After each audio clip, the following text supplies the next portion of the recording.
তার মানেটা কি? তার মানে ভারত আমাদেরকে কত গুরুত্ব দেয় প্রথম আমন্ত্রণ জানিয়েছে। এতেই প্রমাণিত হয় তারা বাংলাদেশকে কত গুরুত্ব দেয় এবং সম্পর্কের গভীরতা কোন পর্যায়ে।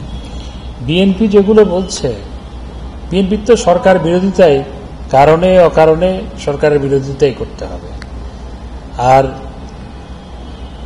বিএনপি টেক্সটের ভিতরে না গিয়ে, চুক্তি আর সমঝোতার পার্থক্য না বুঝে মির্জা ফখরুল ইসলাম আলমগীর সাহেব বক্তব্য দিচ্ছেন। আমি ওনাকে বলবো আগে একটু ভালো মতো পড়াশোনা করে তারপর মিডিয়ার সামনে আসার জন্য।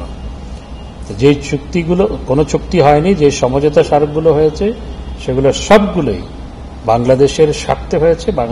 আজকে মাননীয় প্রধানমন্ত্রীর নেতৃত্বে 96 সালে গঙ্গার পানি চুক্তি সম্পাদিত হয়েছিল, আমরা পানি পাচ্ছি। এবং ভারতে অত্যন্ত আন্তরিকতাপূর্ণ পরিবেশে, হৃদ্যতাপূর্ণ পরিবেশে আলাপ আলোচনা হয়েছে। এটি একটি অত্যন্ত সফল সফর ছিল। এবং সবচেয়ে বড় কথা হচ্ছে, শ্রী নরেন্দ্র মোদী তৃতীয়বার সরকার গঠন করার পর বাংলাদেশের মাননীয় প্রধানমন্ত্রী হচ্ছেন প্রথম সরকার প্রধান কোনো দেশের যাকে ভারতবর্ষে আমন্ত্রণ জানানো হয়েছে। নানা ধরনের পণ্য আমদানি করতে হয়।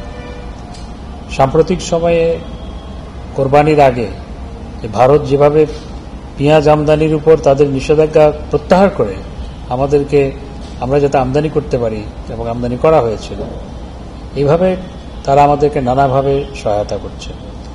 গঙ্গার পানি চুক্তি, বেগম খালেদা জিয়া ভারতে গিয়ে এটা বলতেই ভুলে গেছে। এর মধ্যে আবার মাননীয় প্রধানমন্ত্রীকে সেখানে আমন্ত্রণ জানাবে, সেটি আমাদেরও ধারণায় ছিল না। যদি ভাই এই প্রোগ্রামের জন্য আমরা আগে থেকে কাজ করছিলাম, এবং তিনি অন্য কোনো দেশের প্রথম প্রধানমন্ত্রী যাকে এনডিএ নতুন সরকার